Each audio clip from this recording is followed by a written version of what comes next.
Yerdən 150-200 metr hündürlükdə tikilən Pəri qalası əlçatmaz dağ zirvəsinə salınan Alban memarlığının təkrar olunmaz nümunəsi hesab edilir. Qala o qədər sehirli, o qədər nağıl var idi ki, ona baxmaqdan göz doymur. Pəri qalası hər kəsə heyrətləndirəcək gücə malik bir abidədir. Bu möcüzənin sehrindən ayrılmaq olur.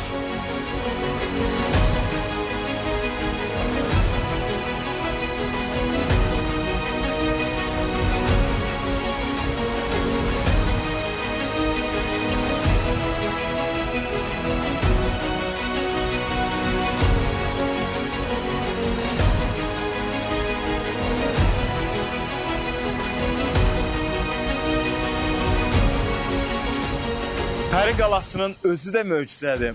Onun damından açılan mənzərə də. Bu bir başqa hissdir və bu hissi sözlə ifadə eləmək çox çətindir.